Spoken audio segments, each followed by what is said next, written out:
Canada is the only G8 country without high-speed rail service. Advocates of faster passenger trains in Canada suggest not only would they reduce dependence on cars, they would lower carbon monoxide emissions and energy consumption. I talked earlier with Paul Langan, founder and president of High Speed Rail Canada. I started by asking him why Canada doesn't have high-speed rail. Well, the reason Canada does not have high-speed rail is basically on the federal level. This Prime Minister and previous Prime Ministers just don't have the vision that that's part of the economy they should invest in for the best for our economy, for also the social infrastructure, for the environmental. They just haven't decided that. And then also we don't have any legislation in Canada. So Via Rail doesn't exist with an act or regulations, just an order in council. So that hurts.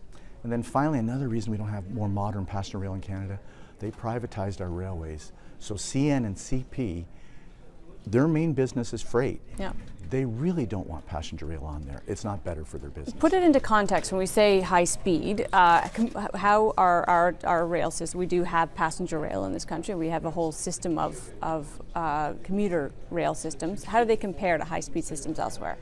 The definition of high-speed rail maybe 10, 15 years ago was 200 kilometers an hour, maybe 5 years ago about 250 kilometers an hour. Now most of the systems go 300 kilometers an hour. Between Montreal and Toronto, at the max, about 160 kilometers an hour. The line from Kitchener to Toronto, about 90 kilometers an hour. So we're quite far behind. And who benefits from this kind of a system? Is it mostly passengers, or is there also, can we move goods and services this way as well? Well, society benefits. I mean, you can talk about the environmental, the reduced carbon dioxide emissions, reduced energy consumption, and those types of things. But you benefit from quality of life, that you're not stressed out driving into Toronto, driving out of Toronto, driving from Toronto to Montreal. So you regain your life. Instead of spending 4 hours from Kitchener to Toronto, in and out every morning, you're there in an hour.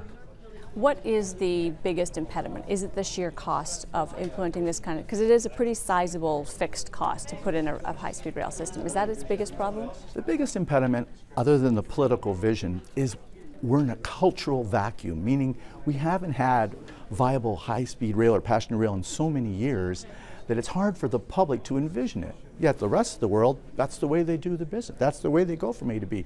But for us, what I see is it's hard to tell people this isn't the future, this is the present. Because people are still, we're used to our cars, we're used to the way of doing it. What does shift the dial a little bit? Because we have seen a slight change. We saw the most recent Ontario election. There is a willingness by this government to look at rail, high-speed rail. So what's different now? Well, I think what's happened is reality check. The 18 lanes of the 401 aren't working. We have to do something different. And I think in the provincial election last time, Wynne said, we want transit.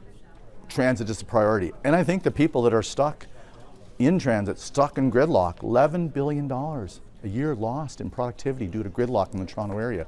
I think that's kind of saying to people, it's time for a change. Why do you think the federal government isn't more interested in this kind of infrastructure investment? Most federal governments don't get reelected on big platform, taking big risks. They do small things. Hey, here's another little highway, here's another little bridge, here's a roof for your arena.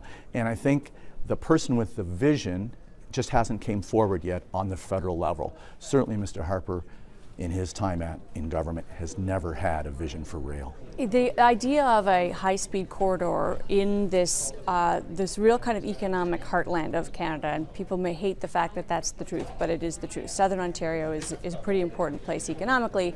The high-speed rail there, that idea has been around a long time. Successive federal governments have looked at it and moved on.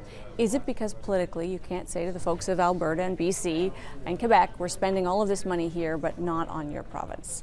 Well, and that's true with anything big spending. You have to say, I'm giving this to you, what am I giving to them? But again, that's about good government. That's about people explaining that you'll get this, and we're all going to benefit. That's true. It takes a leader with a plan to be able to sell this. Who loses in the event of the implementation of high-speed rail? Who are the people that would suffer if it were put into place in Canada? There will be a reduction in people flying, but if you read the studies, popular opinion polls, many people that fly only fly because they have to. They really don't enjoy flying. Right. If they had a chance to take a more efficient, higher speed rail, they would take it. So certainly there will be effect on the airline industry, but is that a reason you don't move forward for the rest of Canada, for the rest of the Canadians, because one industry is going to suffer a bit? How about the general good of the public?